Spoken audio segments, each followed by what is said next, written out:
No, you can't go. We can't go up. We're with AdBuzz Canada. Canada? No, We can't go up. you can't go up. Okay. What if we just tried to run for it? Would you catch us? Oh yeah, no. Okay, well, I don't know about that. So I'm joined by Scott Goodson of StrawberryFrog. Scott, thanks so much for joining AdBuzz Canada. And I just wanted to take a little time and first give us your background. Like, how did you end up from Canada, Montreal, and then now you're in New York and you're branched all over the world? Like, how did that happen? The short synopsis, I guess. Well, thank you for coming. It's always great to have some Canadians in town. I love it. I started my career. I grew up in sort of my dad and my mother were in the communications business.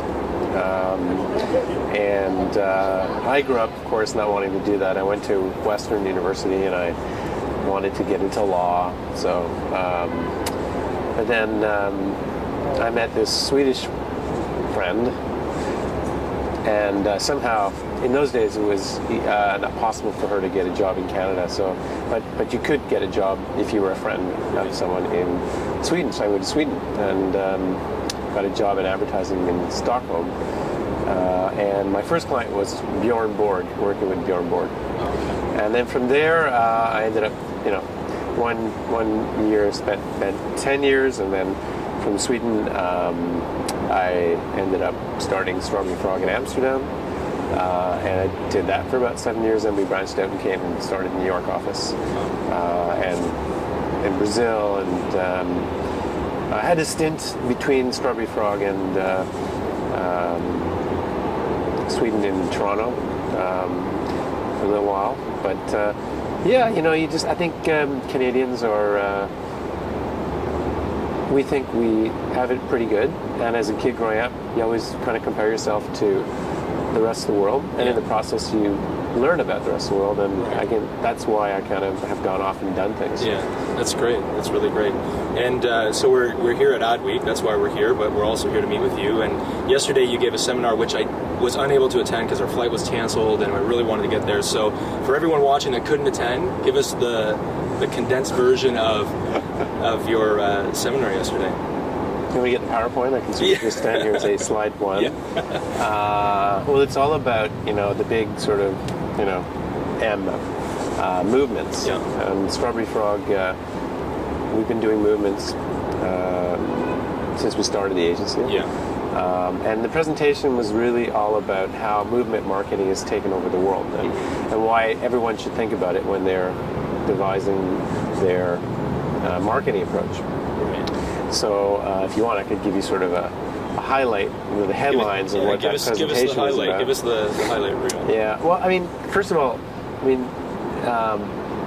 movements, I think, comes from deep down. It's like a Canadian idea that was kind of informed by my experience in Sweden. So, advertising in Canada was when I grew up, had a tinge of sort of propaganda to it. There was like the National Film Board feel. Like, you couldn't just be certain, commercialism. It had to have a higher purpose in a way. Yeah. So I think I grew up in that environment, and then when I went to Sweden, it was illegal to advertise, and all the brands, were managed by people that had literally in the 80s had worked in government, and then they went into advertising. So they also had that kind of like higher purpose. So every brand had an ideology, and it was a brand that was value-based rather than a product-based brand.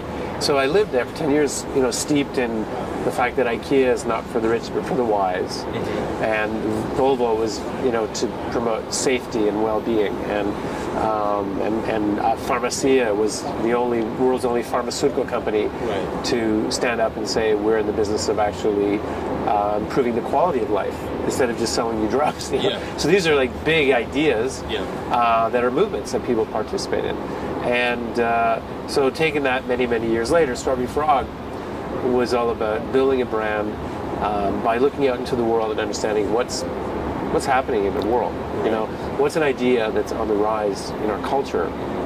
How can we connect that idea this idea that people feel out there. How can you capture that and connect it back to the brand in such a way that you create a lightning rod, and you build a community of active believers behind a movement that's real and not something that's fake. Right. So that's kind of what Strawberry Frog has been doing since 1999. It's this whole movement approach. We call it cultural movements. Yeah. And that's kind of what we talked about yesterday. Right. No, it's a brilliant concept. I mean, it's definitely something that I think all agencies should be following. It's it's where we're going, right? It's what's coming. What do you think that Canada has to do? I mean, with your experience globally as an ad agency, what do you think Canada needs to do to position itself on the world stage for moving forward into the future? I mean, in 2001 was kind of a turning point in the advertising industry, I think, and Canada's slowly stepping up to that pace. But what do you think Canada needs to do? Well, I think Canada has to continue to create great talent, which has been doing for many years. Right. Canadian talent is some of the best creative, strategic management people out there. I've met and have worked with Canadians, for years, and I think Canada has to probably make the transition from being a, how do I say this, culture that the big challenge Canada has is countries like Switzerland or Germany or England, Britain, and the U.S. have a culture of creating brands, right? And the Japanese as well. Canadians are, for the most part, really good at digging stuff out of the ground and shipping it to China, and they make really great stuff, and they sell it to Americans who brand it and sell it back to Canadians at really high prices. I think what we need to get better at is creating a culture of brand. Like, how do you create that disbelief? That, so I think in the culture of Canada, the heritage is to make something and not pay a high fee, manage costs. Yep.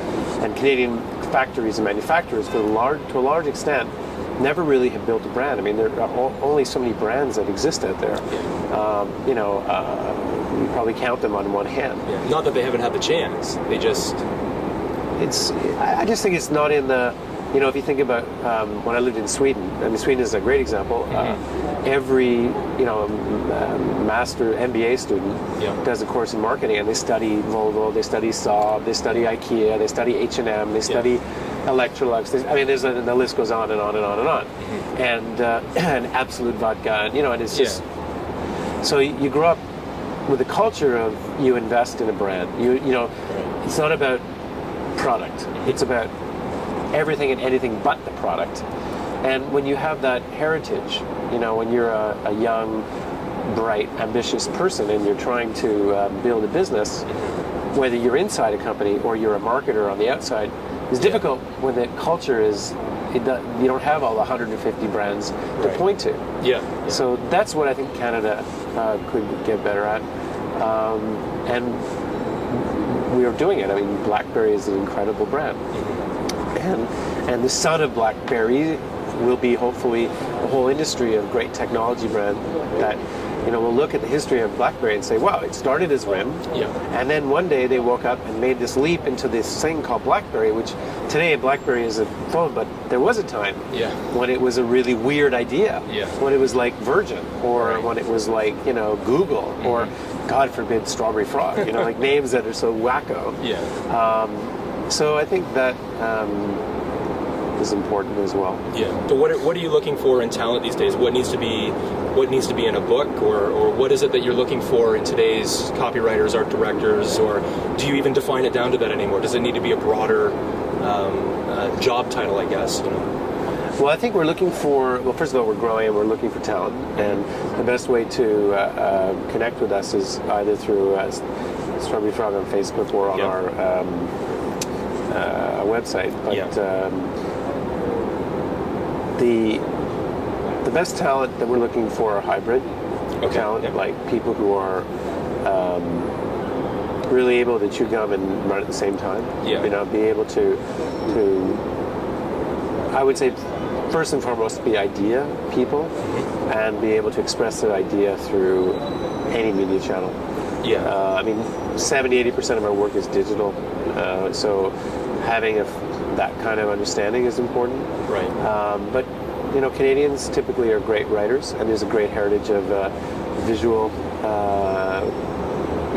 strong visual look and feel.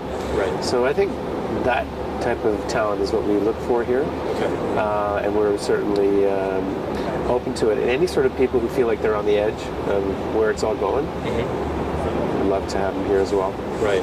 That's great. Well, once again, thanks again, Scott. It's always great to meet with good old Canadians. Nice Canadians, yeah. Yeah. So thanks a lot, and I appreciate your time. Thank you very much.